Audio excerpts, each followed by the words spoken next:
My name is Karen Howard. I'm the Executive Director and CEO of the Organic and Natural Health Association, and I'm in charge of helping my board get to the answers that they want and educating consumers about all our work.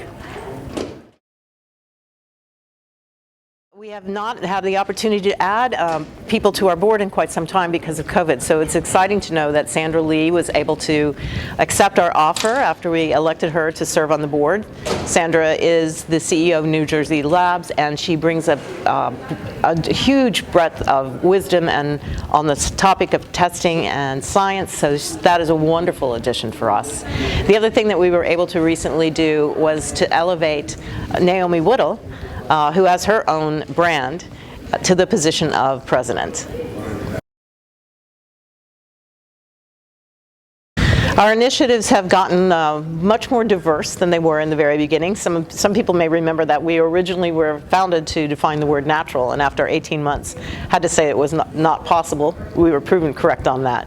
So over the years, what we've done is, it's almost 9 years now, we've actually refocused our intentions around our tenets, all of which are designed to ensure the effectiveness and the integrity of the supply chain itself for the supplements.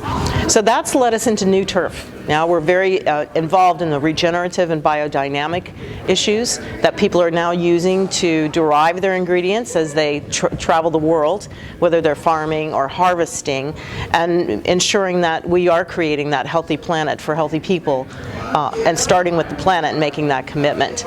And that's resulted in a few other fun projects. One that I think is going to have enormous impact on consumers is what we're doing with synthetic biology.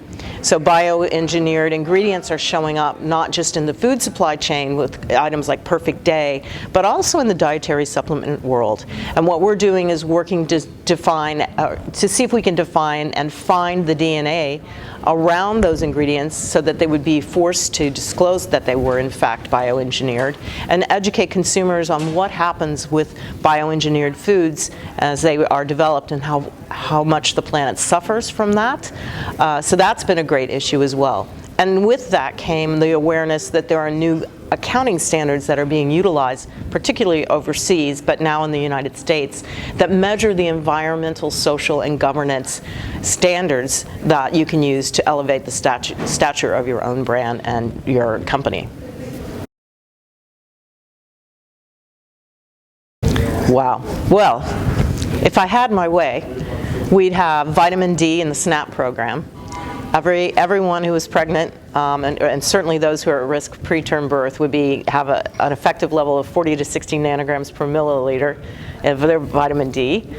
I think what we would see is the ability for consumers to actually understand and know exactly what's in the bottle and why they want to take that product. We do a lot of work around that. And for the association itself, I think we will continue to remain committed to that integrity in such a way that we'll always be the smaller of the trade associations, and it'll be intentional, because we really only allow people that are committed to improving the supply chain in this direction in that way. We have brought new conversations that have not been had before into smaller groups of people, larger groups of people now, by virtue of being able to be here face to face. One of those has been the topic of ESG. We're having a series of sessions on that and educating people on how it's going to impact them and how it can benefit everyone. So that's been a really exciting thing. We've also gathered around the synthetic biology and bioengineered work that we've been doing over the last couple of years with the people who have been holding that mantle that we haven't been able to see. So that's a very enthusiastic, committed, and passion-driven project that I think has really manifested itself well here. Happy to give everyone my email. It's khoward@organicandnatural.org. The website is organicandnatural.org. If it's down someday soon, that means I will have finally got it started for a rebuild. That's on my list of projects to do.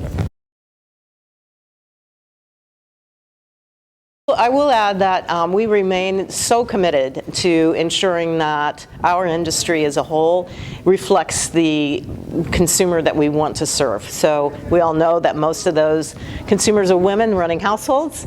Organic and Natural is a big supporter of women in nutraceuticals. That's a board I also serve on. And we are continuing our work with the Williams Franklin Foundation to raise scholarship dollars for HBCU students, and having conversations about how to get students in here to see our work and how to get them opportunities to be able to intern and really become a part of the fabric of what we do, so we're representing the entirety of who we want to serve.